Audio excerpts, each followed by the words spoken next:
കടുത്ത വേനലിൽ കൂനിന്മേൽ കുരുവായി അടിമാലി മേഖലയിലും വൈദ്യുതി വകുപ്പിന്റെ അപ്രഖ്യാപിത പവർ കട്ട്.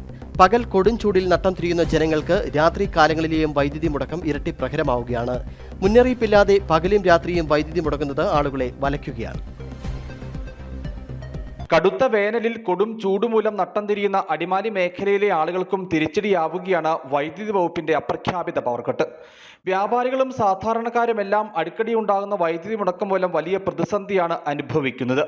എസിയോ ഫാനോ പ്രവർത്തിപ്പിക്കാൻ കഴിയാതാകുന്നതോടെ രാത്രിയിൽ ആളുകളുടെ ഉറക്കവും നഷ്ടപ്പെടുന്നു. പകൽ സമയം ഓഫീസുകളിലും വീടുകളിലും വ്യാപാര സ്ഥാപനങ്ങളിലുമൊന്നും ചൂടുമൂലം ഇരിക്കാൻ പറ്റാത്ത സ്ഥിതിയുമുണ്ട്.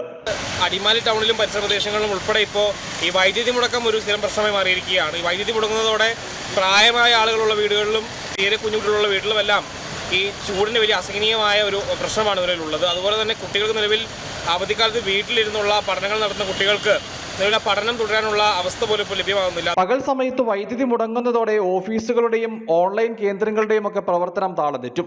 കോൾഡ് സ്റ്റോറേജ് നടത്തിപ്പുകാർക്കും വൈദ്യുതി മുടക്കം തലവേദനയാകുന്നു. വൈദ്യുതി മുടങ്ങുന്ന ഘട്ടങ്ങളിൽ ജനറേറ്ററുകൾ പ്രവർത്തിപ്പിക്കാനായി വേണ്ടിവരുന്ന അധിക തുക വ്യാപാരികൾക്ക് നഷ്ടം സമ്മാനിക്കുന്നുണ്ട്. കാറ്റോ മഴയോ മറ്റ് പ്രതികൂല സാഹചര്യങ്ങളോ ഇല്ലാത്തപ്പോഴും അടിക്കടി ഉണ്ടാകുന്ന വൈദ്യുതി മുടക്കം ഉദ്യോഗസ്ഥരുടെ അനാസ്ഥ മൂലമാണെന്ന ആരോപണവും ഉയർന്നിട്ടുണ്ട്. ടൗണിന് സമീപ മേഖലകളിൽ വൈദ്യുതി ലൈനുകൾക്ക് പകരം കേബിൾ വലിക്കുന്നതിന് കാലുകൾ സ്ഥാപിച്ചെങ്കിലും പണികൾ ഇഴയുകയാണ്. കേബിൾ ജോലികൾ പൂർത്തിയായാൽ വൈദ്യുതി തകരാർ കുറയുമെന്നാണ് അധികൃതരുടെ അവകാശവാദം. News bureau, Adimali.